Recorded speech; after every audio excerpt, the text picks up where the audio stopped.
Hello everybody, welcome back. This is Bhavna Puri and today we will discuss chapter number 8, that is Human Health and Disease. So कौन से important questions हैं जो इस chapter से पूछे जाते हैं? Start करते हैं. Question number 1, if you suspect major deficiency of antibodies in a person, to which of the following would you look for confirmatory evidence? अगर आप ऑब्जर्व करते हो डिफिशियंसी ऑफ एंटीबॉडीज किसी भी एक इंडिविजुअल में, तो कंफर्मेटरी टेस्ट के लिए आप कौन सा टेस्ट करेंगे? तो यहाँ पर आप देखिए सीरम ग्लोबुलिन्स. बेसिकली एंटीबॉडी से रिलेटेड जब भी बात होती है तो हम ग्लोबुलिन के बारे में ही डिस्कस करेंगे. So the correct option is B, serum globulin. Question number 2, which of the following immunoglobulins does constitute the largest percentage of human milk? तो ह्यूमन में यानी कि ह्यूमन फीमेल में रिलीज होने वाला जो येलोइश मिल्क होता है उसे कोलोस्ट्रम कहा जाता है और उसके अंदर एंटीबॉडी ए होती है यानी कि IgA. So option 1 is correct. Next, Which of the following disease is caused by protozoa?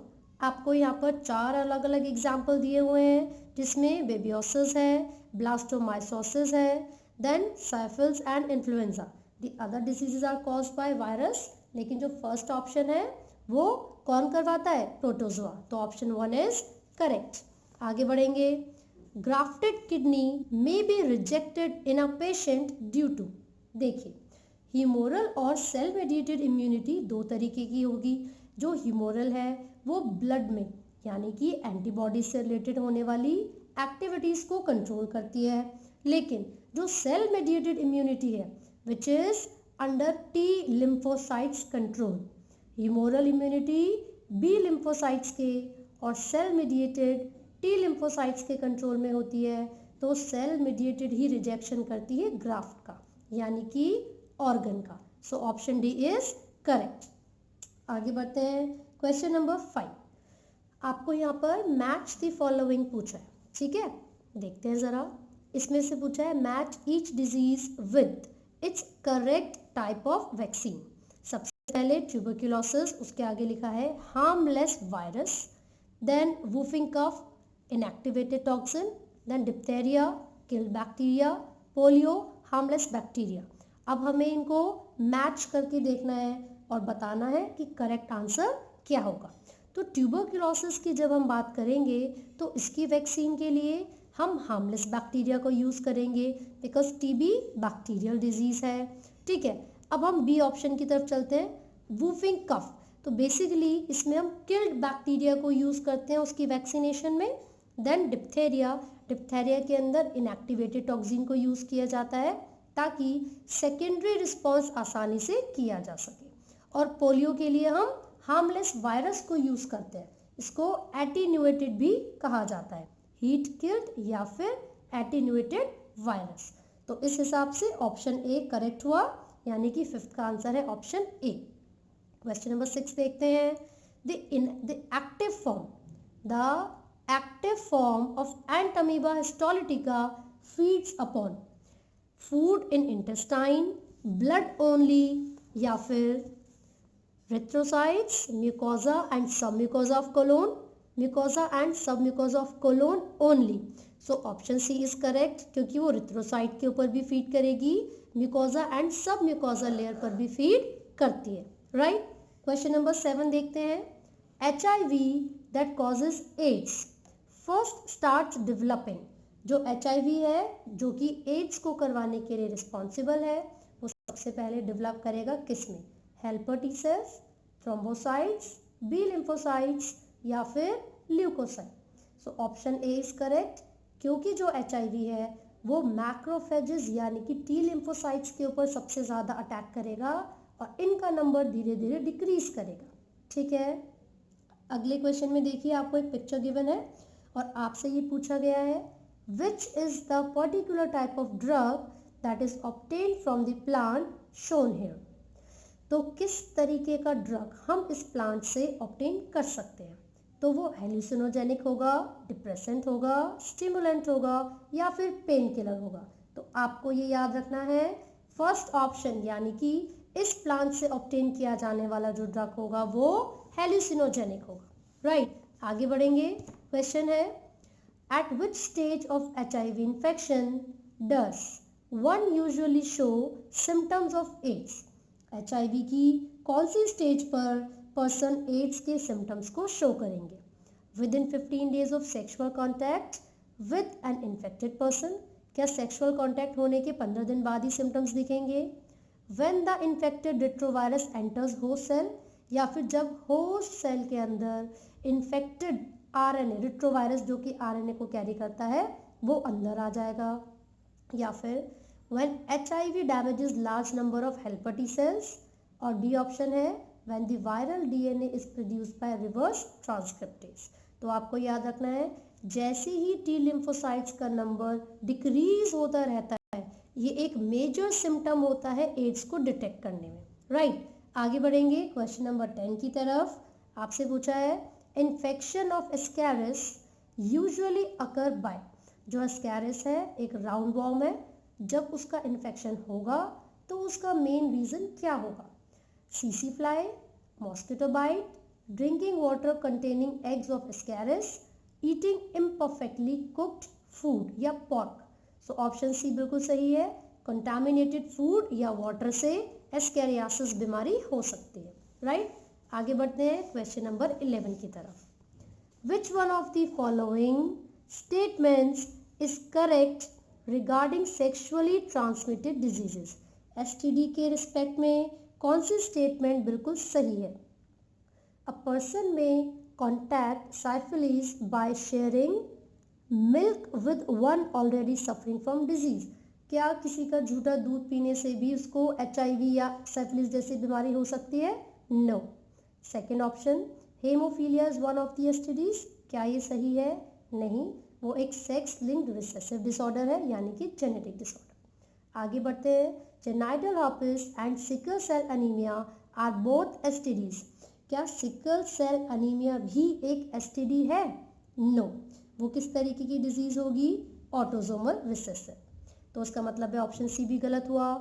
Fourth देखते हैं। The chances of a 5-year boy contacting a STD are very little, क्या ये बिल्कुल सही है कि 5 साल के बच्चे को STD नहीं हो सकती? गलत, क्योंकि अगर कंटामिनेटेड ब्लड यानी कि इन्फेक्टेड ब्लड के कांटेक्ट में वो आया, ब्लड ट्रांसफ्यूजन हुआ, तो भी उसको STD होने के चांसेस हो सकते हैं। आगे बढ़ते हैं question number 12। Identify the site where Wuchereria bancrofti is normally found in human body.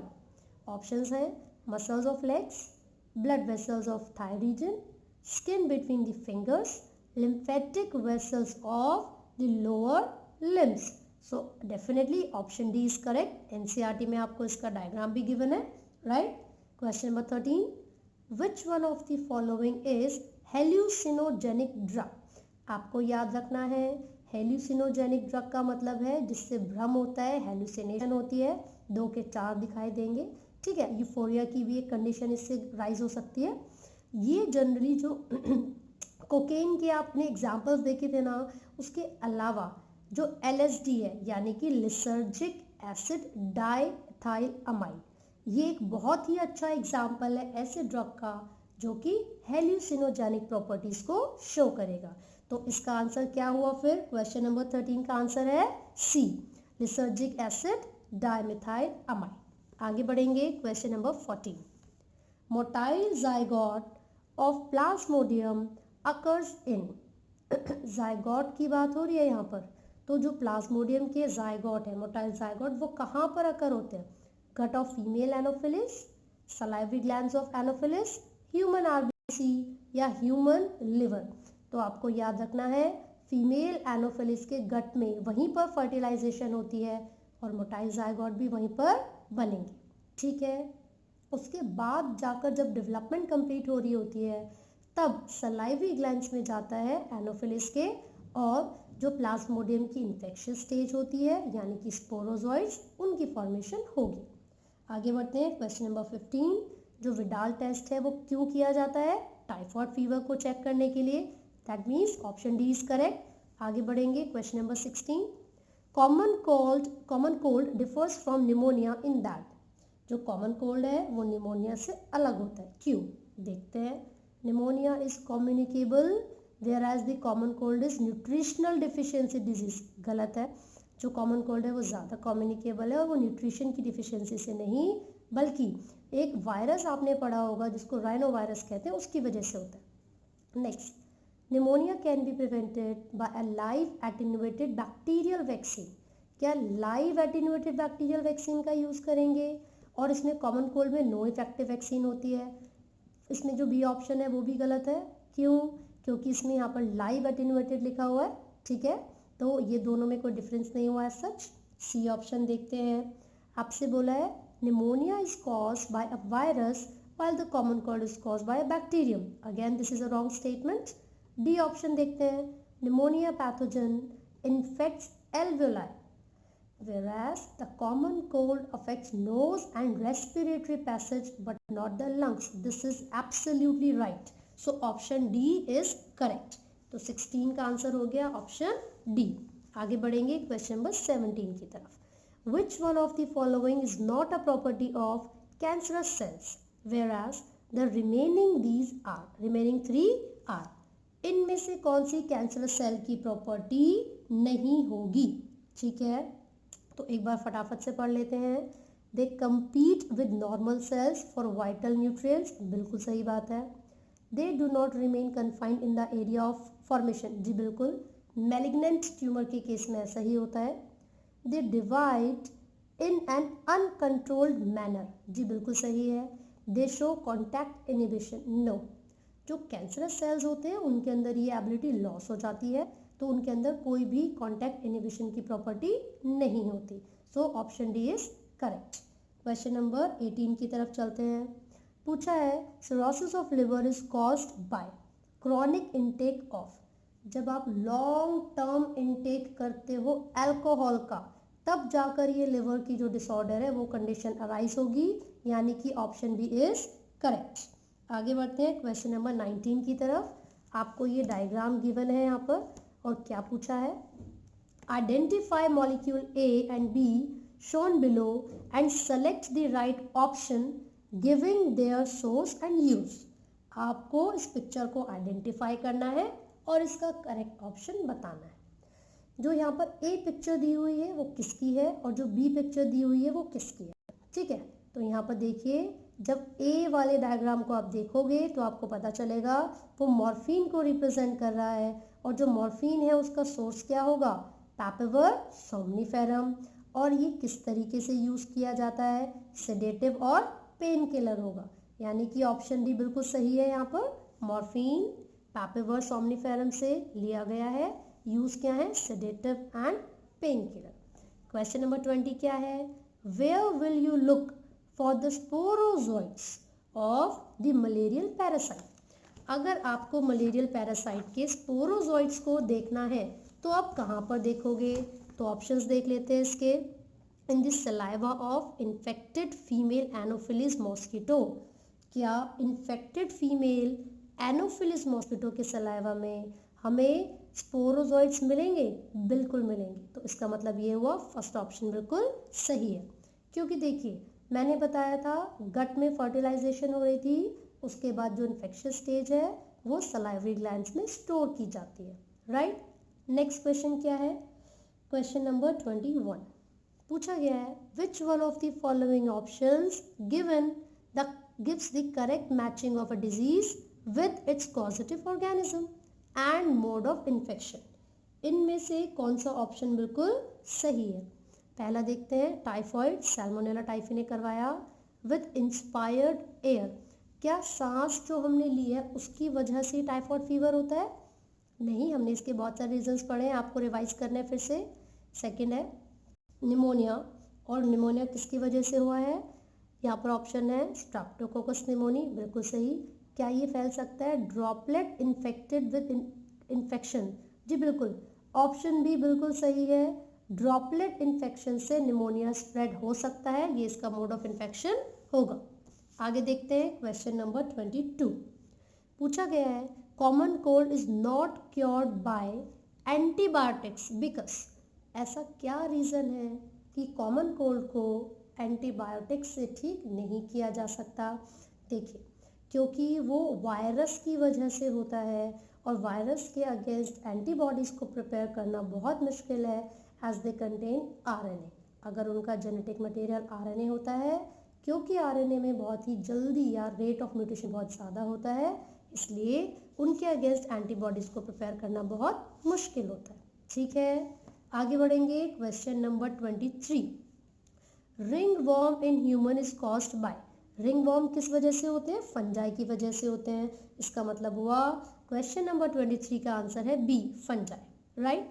फिर विडाल टेस्ट का क्वेश्चन फिर से आ गया, टाइफॉइड के लिए होता है, तो उसका आंसर होगा ऑप्शन डी। क्वेश्चन नंबर 25 देख लेते हैं फटाफट से।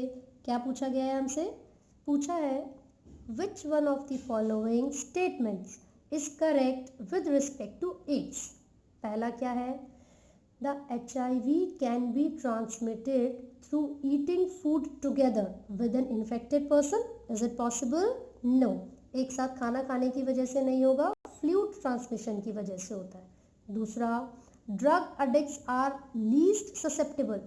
क्या ड्रग लेने वाले लोगों को सबसे कम चांसेस होते हैं HIV इन्फेक्शन के? नो, वो तो हाईली ससेप्टेबल होते हैं। ऐसा क्यों?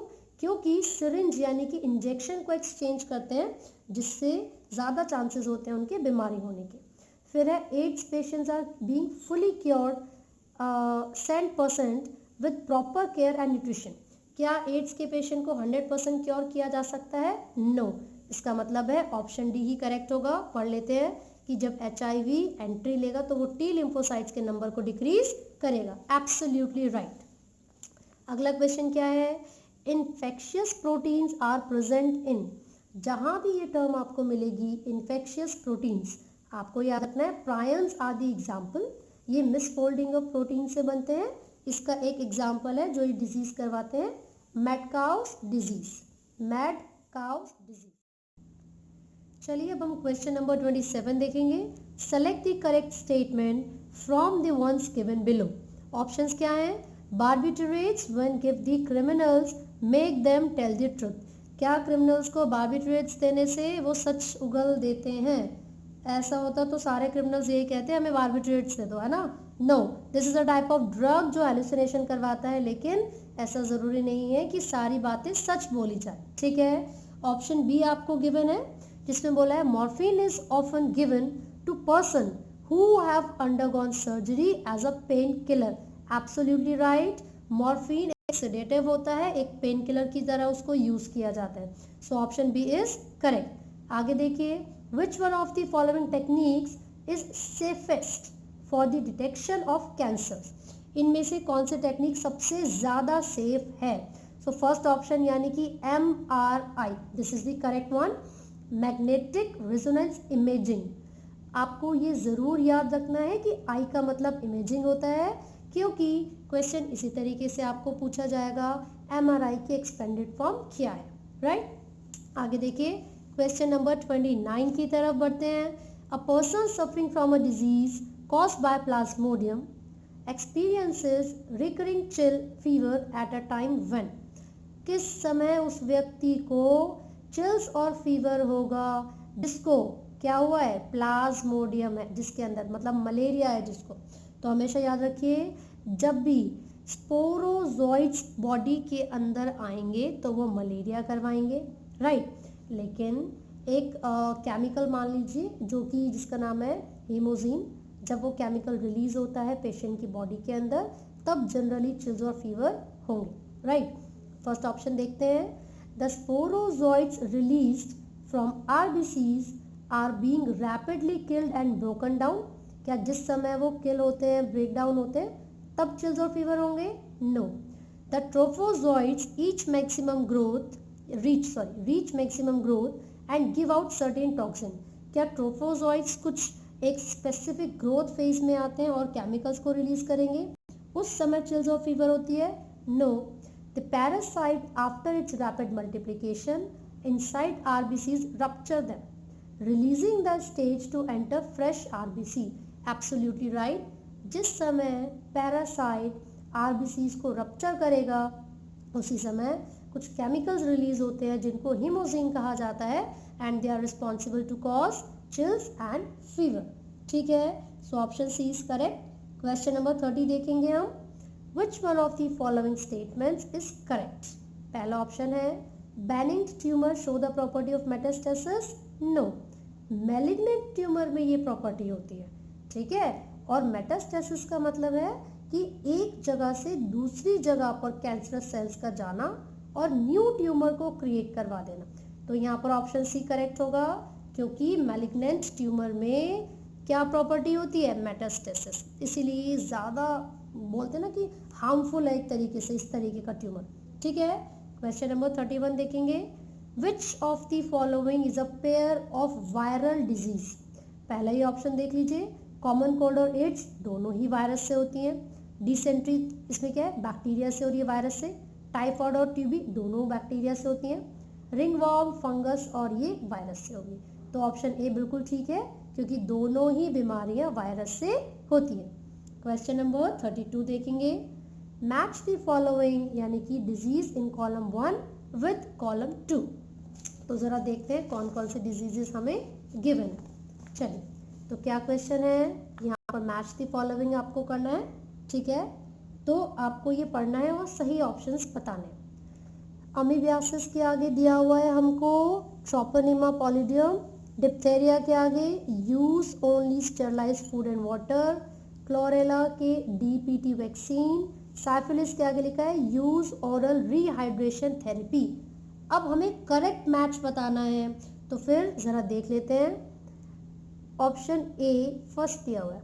क्या यहाँ पर अमीबियासिस को कॉज करवाने के लिए ट्रिपैनोसोमा या फिर ट्रिपैनोमा रिस्पॉन्सिबल है? नो, तो ये तो पहले ही गलत हो गया है ना। अब दूसरा ऑप्शन देखेंगे ज़रा। यहाँ पर लिखा हुआ है ए के आगे सेकंड पॉइंट। अमीबियासिस कब होता है, क्यों होता है, और उसमें हम क्या यूज़ करेंगे? Use only sterilise food and water. बिल्कुल सही बात है, क्योंकि अमीबिक डिसेंट्री यानी कि अमीबियासिस कंटामिनेटेड फूड या वाटर से हो सकती है। तो ए का सेकंड पार्ट बिल्कुल ठीक है। अब हम बी का भी देख लेते हैं। डिप्थेरिया में लिखा हुआ डीपीटी वैक्सीन, बिल्कुल सही, डिप्थेरिया वैक्सीन। सी में क्लोरेला तो कॉलेरा को उसके ऑप्शन है food. Use oral rehydration therapy, right. जब भी कॉलेरा किसी को होता है तो ओरल रिहाइड्रेशन थेरेपी का यूज़ किया जाएगा। और साइफिलीज एक वायरस से होने वाली बीमारी होगी, और इसमें हम बैक्टीरिया से होने वाली बीमारी होगी। और यहाँ पर आपको एग्जाम्पल इसका ऑलरेडी गिवन है, तो ऑप्शन बी बिल्कुल ठीक है, राइट। तो आपको ये याद रखना है यहाँ पर। अब उसके आगे क्वेश्चन नंबर 33 की हम बात कर रहे हैं। क्वेश्चन नंबर 33 क्या गिवन है? Which one of the following is correct statement? इनमें से कौन सी स्टेटमेंट बिल्कुल करेक्ट है? तो चारों स्टेटमेंट्स हम पढ़ेंगे और फिर बताएंगे कि कौन सी स्टेटमेंट बिल्कुल करेक्ट है। ठीक है, तो चलिए आगे देखते हैं। पहली ऑप्शन है morphine leads to delusion and disturb emotion. Second क्या है? सेकंड में आपको गिवन है barbiturates cause relaxation and temporary euphoria. ठीक है, थर्ड देखते हैं hashish causes after thought perception and hallucination. Okay, fourth option है ओपियम। क्या ऑप्शन है? Opium stimulates nervous system and causes hallucination. तो जब आप इन चारों ऑप्शंस को पढ़ोगे तो आपको पता चलेगा कि इसमें जो ऑप्शन सी है वो बिल्कुल ठीक है। इसमें क्या लिखा हुआ है कि जो हशीश होता है वो क्या करवाता है? वो आफ्टर थॉट परसेप्शन देगा, और साथ ही साथ इसमें लिखा हुआ है कि वो हेल्यूसिनेशन भी कॉज करेगा, राइट। चलिए अब हम नेक्स्ट क्वेश्चन की तरफ बढ़ेंगे, और इसमें लिखा हुआ है नेक्स्ट क्वेश्चन में consider the following statements about biomedical technologies. चारों स्टेटमेंट्स आपको पढ़नी है। बायोमेडिकल जो टेक्नोलॉजीज हैं उसके बारे में आपको पता लगाना है। ठीक है, देखते हैं ज़रा। लिखा हुआ है first option during open heart surgery blood is circulated in the heart lung machine. Second blockage in coronary artery is removed by angiography. Third, computerized axial tomography shows detailed internal structures as seen in section of body. Fourth, X-ray provides clear and detailed images of organs like prostate glands and lungs. आपको बताना है which two of the above statements are correct, है ना। अब कौन कौन सी दो statements हैं जो कि इसमें बिल्कुल ठीक है। देखिए जो फर्स्ट ऑप्शन आपको गिवन है, during open surgery blood is circulated in heart lung machine, बिल्कुल ठीक ऑप्शन है। जब भी ओपन हार्ट सर्जरी होते हैं तो इसी पाथवे से ब्लड को सर्कुलेट किया जाएगा, ठीक है। सेकंड में देखा था कि जब कॉर्नरी आर्टरी की ब्लॉकेज होती है तो एंजियोग्राफी से उसको रिमूव करते हैं, no this one is not right. Third देखिए CAT यानी कि कंप्यूटेड एक्सियल टोमोग्राफी बिल्कुल डिटेल स्ट्रक्चर देती है बॉडी के सेक्शन का, this is absolutely right. So option 1 और 2 करेक्ट है, यानी कि A इज राइट। आगे बढ़ेंगे क्वेश्चन नंबर 35। आपसे क्वेश्चन नंबर 35 में गिवन है increased asthmatics attack in certain seasons are related to, जो ये अस्थमैटिक अटैक्स होते हैं एक स्पेसिफिक सीजन में बढ़ जाते हैं, वो किससे रिलेटेड है? Eating fruits preserved in tin containers, inhalation of seasonal pollen, low temperature, hot and humid environment. तो बेसिकली पोलन का जो रिलीज हो जाता है सीजन के हिसाब से, उसकी वजह से जो अस्थमैटिक अटैक्स हैं वो इंक्रीज कर जाते हैं। That means option B is absolutely right. Question number 36 देखेंगे हम।